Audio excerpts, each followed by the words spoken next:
Good morning students. आज आम कविता महिमा कविता आज आम पढ़ा। महिमा कवितार गंगाधर मेहेर हेले कवि जे कि 1862 मसीहा बरगढ़ जिले में जन्मग्रहण करते। स्वभाव कवि गंगाधर मेहेरंकर अनेक काव्य कविता उपन्यास लिखिंट। से मध्यरु है प्रणय बल्लरी एवं इंदुमती पद्मिनी कीचकबद्ध एवं एगुड़ाक अति तपस्विनी अति सुंदर उपन्यास। तेणु ये महिमा कविताटी कवि एटी दर्शाइवाक चाहती जे प्रकृत में जो माने परोपकारी व्यक्ति से महत्व को ये दर्शाई। प्रकृत में यार पृष्ठभूमि है जे प्रकृति माध्यम महत लोकर चरित्र को ये वर्णना है। प्रकृतिर प्रत्येक माध्यम गोटे गोटे यही कवितार स्थान पाई। देख बही खोल। महिमार अर्थ है महत्व बड़पण बा गौरव। एठी गंगाधर मेहेर कौन करिसेंती कविता माध्यम यही प्रकृतिर माध्यम महत लोकर चरित्र को ये चित्रण करा जायछि। पर उपकार पुण्यमय व्रत पालंती महत जन उर्वी दिवाकर पर उपकारे दियंती शस्य किरण। पर उपकार करी जो महत लोक माने बा परोपकारी व्यक्ति माने से माने पुण्य अर्जन करिथांती। कहीं सब बड़े पर उपकार करी से मन संतोष लाभ करिथाए बा शांति पाई थांती। ठीक सेपरी आमर पृथ्वी सूर्य से माने परर उपकार किपरि करंती। पृथ्वी आमको शस्य दिए एवं दिवाकर सूर्य आमको किरण प्रदान करिथांती। परताप लभी महत करती परकु आह्लाद दान सुशीतल जल दान करे रवि रश्मि लभी हिमबान। एटी परताप माने निजे कष्ट सही महत व्यक्ति कौन करे अन्य को आनंद दे थाए परकु खुशी दे थाए। ठीक से परी हिमालय पर्वत रे कौन हुए अति जो कौन सी परिस्थिति मध्य विचलित न होई हिमालय पर्वत कौन हुए अटल रही से जते कष्ट हेले मध्य झड़ बतास जहाँ हेले मध्य सबू सह्य करी से कौन करे आमर जनसाधारण को ठंडा पानी दे थाए बा शीतल जल प्रदान करि थाए। उच्च थाई मध्य नम्र होइथांती सतत महत जन रवि शशि तारा केड़े ऊर्ध्वसित समस्ते नत बदन। तार अर्थ है जेते उच्च स्थान रे थिले मध्य विज्ञ व्यक्ति बा ज्ञानी व्यक्ति मानक मनरे क्रोध न थाए। तांकर प्रकृति नम्र थाए। से माने समस्त को सदा सर्वदा खुशी दे थांती एवं समस्त सहित मिलमिशि से माने रहंती एवं तांको मनरे गर्व न थाए। तांकर मुंड सब बेले तल होई थाए एवं से माने समस्त को स्नेह ममता बांटी थांती। ठीक से परी रवि हेले आमर सूर्य शशि है चंद्र तारा है नक्षत्र ए माने आकाश मार्ग थाई ए माने एते उच्च थिले मध्य से माने नतबदन होई आमर उपकार साधना करती। तांको मनरे अहंकार न थाए तांको मनरे क्रोध न थाए। से माने सब बेले तल को मुह पोती से माने कोन करती आमर उपकार करिथांती। कारण सूर्य आलोक दियंती चंद्र रात्रि रे किरण दियंती नहीं। पर अपकृत हेले हे महत करुथांती उपकार घनग्रास रवि रवि जरा कृष्ट बाष्पर घन संचार। एटी अपकारी मध्य उपकार साधन करिबारे महत व्यक्तिर धर्म बोली एटी दर्शाई कवि। कारण पर अपकृत हेले हे महत करुथांती उपकार निजे माने कष्ट सह्य करी निजर जेते विपद रे पड़ले मध्य जे परोपकारी व्यक्ति जे महत व्यक्ति से कौन करे परर उपकार ही करि थाए। से केबे पछघुंचा निए नहीं। कारण तार कर्तव्य है जे से परर उपकार से करिवो। घनग्रास रवि रवि जरा कृष्ट बाष्पर घन संचार। घन माने हेला मेघ। मेघ कौन करे जेते बेले बादल रे मेघ छाई दिए चलते सूर्य किरण कौन करे ढांकी दिए। हेले एई मेघ सूर्य को ढांकी देले भी मेघ शत्रु बोली सूर्य केबे भावंतीनी। कारण परवर्ती मुहूर्त रे से पुणी से जल को आच्छादित करिबा बाष्प करी पुणी से घन संचार करिबा पई प्रस्तुत हुअंती। तेणु सूर्य केबे भी मेघ को शत्रु बोली भावंतीनी। तांकर निजर कर्तव्य से अवहेला करती नहीं। पुणी आर दिन सूर्य किरण देई जल को बाष्प आकार रे आकाश को नियंती। विपद सागरे बुणंती महत विपन्न साहाय्य पाई ତୃଷାତୁର ପାନ୍ଥ ତୃଷା ନାଶେ ପାନ୍ଥ ତରୁ ମରୁଭୂମି ଥାଇ ବିପଦ ସାଗରରେ ଯେତେ ରହିଲେ ମଧ୍ୟ ଜ୍ଞାନୀ ବ୍ୟକ୍ତି ନିଜର ମହତ୍ ଗୁଣ ବା ଆଦର୍ଶକୁ ସେ କେବେ ବି ଭୁଲେ ନାହିଁ। ସେ ସବୁବେଳେ କ'ଣ କରେ? ବିପନ୍ନରେ ବା ବିପଦରେ ପଡ଼ିଥିବା ଲୋକର ସାହାଯ୍ୟ ସେ କରେ। ଠିକ୍ ସେପରି ତୃଷାତୁର ପାନ୍ଥ ମାନେ ହେଲା ଶୋଷରେ ଆକୁଳ ହେଉଥିବା ପଥିକକୁ ଏଇ ମରୁଭୂମିରେ ଯେଉଁ ଗୋଟିଏ ପାନ୍ଥ ତରୁ ବା ଯେଉଁ କଣ୍ଟା ବୃକ୍ଷ ଥାଏ ସେ କ'ଣ କରେ? ତା ବୃକ୍ଷରେ ଜଳ ସାହିତ୍ୟ ରଖେ। କାହିଁକି ରଖେ? କାରଣ ଯେଉଁ ମରୁଭୂମିରେ ଯେଉଁ ପଥିକ ଶୋଷରେ ଆସୁଥିବା ବା ତୃଷାରେ ଆସୁଥିବ ତା ତୃଷା ନିବାରଣ କରିବା ପାଇଁ ସେ ସଦାସର୍ବଦା ଠିଆ ହେଇଥାଏ ମରୁଭୂମିରେ। କାହିଁକି? ସେ ପରର ଉପକାର କରିବ। ଠିକ୍ ଯେପରି ମହତ୍ ବ୍ୟକ୍ତି ପରର ଉପକାର ପାଇଁ ନିଜକୁ ବିପଦରେ ମଧ୍ୟ ସେମାନେ ପକାଇଥାନ୍ତି। ଅନ୍ୟର ଉନ୍ନତି ଦର୍ଶନେ ମହତ ହୃଦସ୍ୱତ ପ୍ରଫୁଲ୍ଲିତ ଦିନକର ବୃଦ୍ଧି ଦେଖି ଦିନ ପ୍ରିୟା କମଳିନୀ ବିକଶିତ। ଅନ୍ୟର ଉନ୍ନତି ଦେଖିଲେ ବା ଅନ୍ୟର ଖୁସି ଦେଖିଲେ ଯେଉଁ ମହତ୍ ବ୍ୟକ୍ତିମାନେ କ'ଣ ହୁଅନ୍ତି? ଖୁସି, ତାଙ୍କ ମନ ଆନନ୍ଦିତ ହୋଇଥାଏ। ଠିକ୍ ସେପରି ଦିନକର ବୃଦ୍ଧି ମାନେ ହେଲା ଯେ ସୂର୍ଯ୍ୟ ଯେତେବେଳେ ଉଦୟ ହୁଅନ୍ତି ଏଇ କମଳିନୀ ବା ପଦ୍ମ ଫୁଲ ଫୁଟେ, ତେଣୁ ସୂର୍ଯ୍ୟଙ୍କର ଉଦୟରେ ସେ ବହୁତ ଖୁସି ହେଇଥାଏ ପଦ୍ମ। ଉପକାର କର ପ୍ରତି ଉପକାର ସାଧନେ ମହତ ବ୍ୟସ୍ତ ଘନ ଜଳେ ପୂର୍ଣ୍ଣ ଜଳାଶୟ ବାଷ୍ପ ପ୍ରତିଦାନେ ଚିରଭ୍ୟସ୍ତ। ପରର ଉପକାର କରି ଉପକାରୀ ବ୍ୟକ୍ତି କ'ଣ ହୁଏ? ଅତି ଖୁସି ହେଇଥାଏ। ସେଇଟା ହେଉଛି ତାଙ୍କର ସବୁଦିନର ଅଭ୍ୟାସ। ତେଣୁ ସେ ଅଭ୍ୟାସରେ ସେମାନେ କେବେ ବି ପଛଘୁଞ୍ଚା ଦିଅନ୍ତି ନାହିଁ। ଠିକ୍ ଯେପରି ଘନ ଜଳେ ପୂର୍ଣ୍ଣ ଜଳାଶୟ ବାଷ୍ପ ପ୍ରତିଦିନ ଚିରଭ୍ୟସ୍ତ। ଏଇ ବର୍ଷା ଦିନରେ କ'ଣ ହୁଏ? କୂଅ ପୋଖରୀ ସମୁଦ୍ରରେ କ'ଣ ହୁଏ? ଚାରିଆଡ଼େ ଜଳାମୟ ହୋଇଯାଏ। ତାପରେ ସୂର୍ଯ୍ୟ କ'ଣ କରନ୍ତି? ସେଇ ପାଣିକୁ ବାଷ୍ପ ଆକାରରେ ପୁଣି ନିଅନ୍ତି। କାହିଁକି ନା ତାଙ୍କର ସେଇ ସବୁଦିନର ଅଭ୍ୟାସ ସେଇଟା ଅଟେ।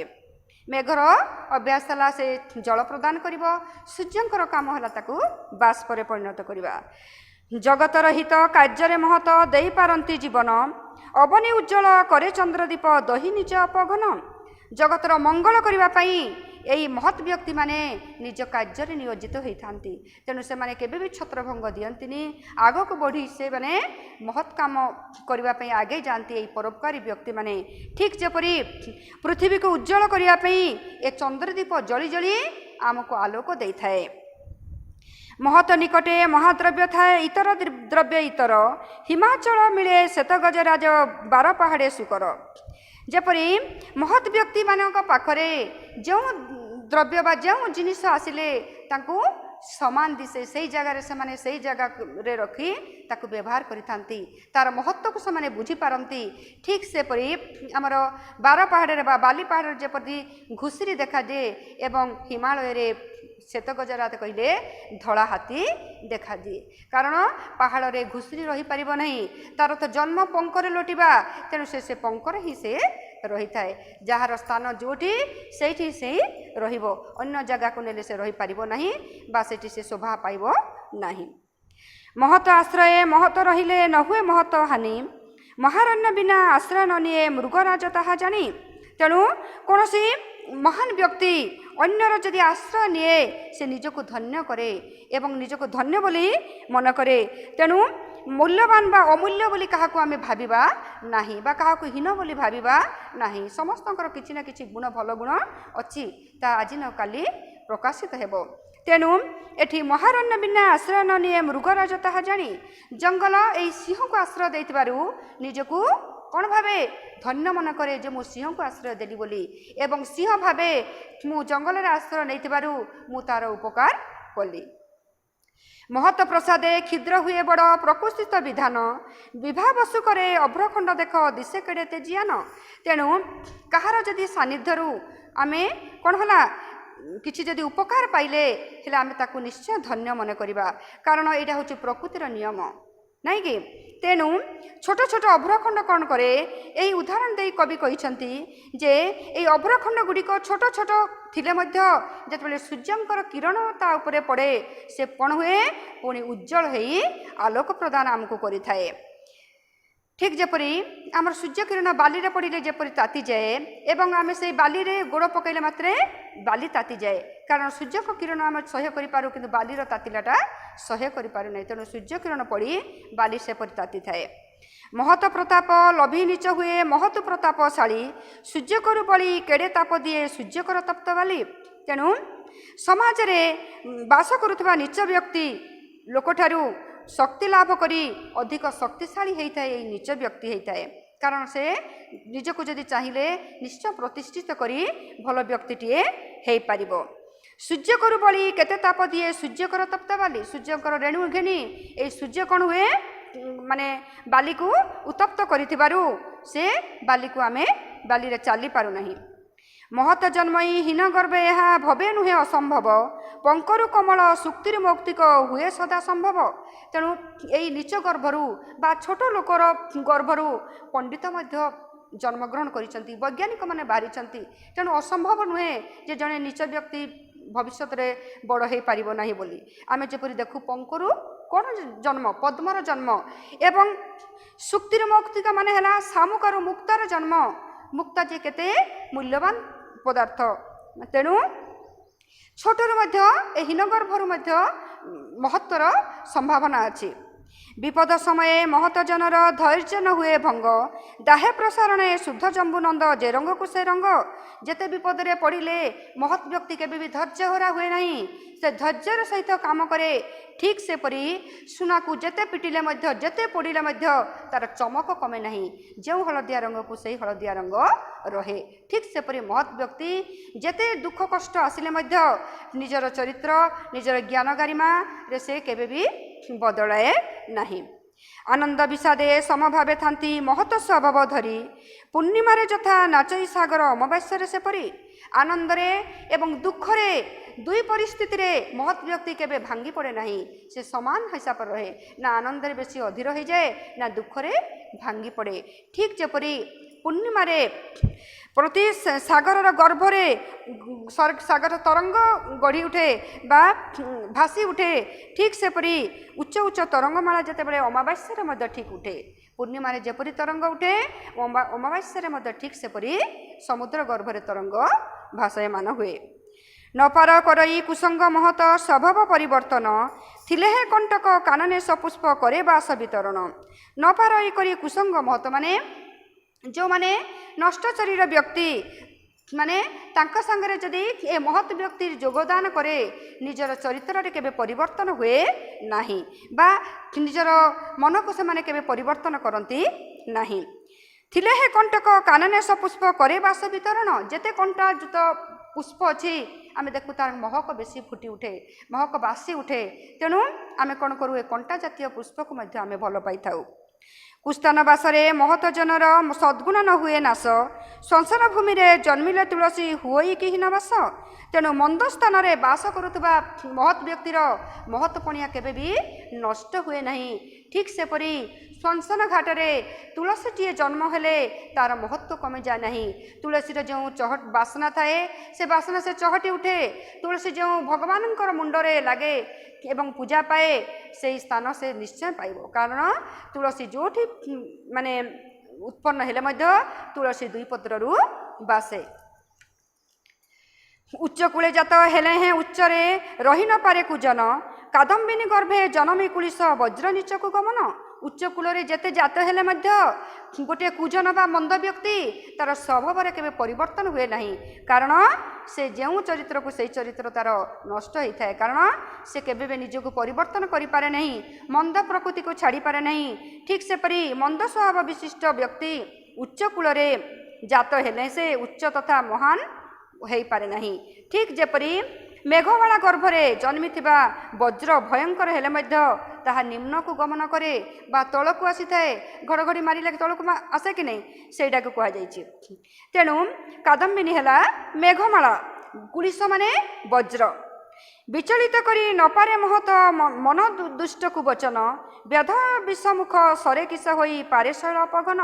विचलित करी पारेनी महत लोकर मनटा को बा किए जदि तांको कुवचन कहिला तांको जदि किए माने खराब कथा कहिला केबे भी महत लोकर मन परिवर्तन हुए नहीं बरं से माने कौन करती निजको धैर्य धरी से माने अन्य को बुझाई थांती परर उपकार करिथांती जो व्यक्ति तांको गाली दउची बा को व्यक्ति जदि तांको खराब व्यवहार देखौची ता बदल रे तांको से माने सांत्वना दियंती बुझांती एवं निजे तांको प्रति क्रोध करती नाही व्यास विषमुख सरेकी हम पाले शैल अपघन जेपरी शिकारीटीए विषबाला स्वर जदि पर्वत को मारे पर्वतर जेपरी किसी क्षति हुए नहीं ठीक सेपरी मूर्ख व्यक्ति माने जदि पंडित को लांछना दियंती बा निंदा करती से महत् व्यक्तिर किसी नष्ट हुए नहीं मूढ़ जन माने बुझी न पारती महत वचन मूल्य सूर्य समतारा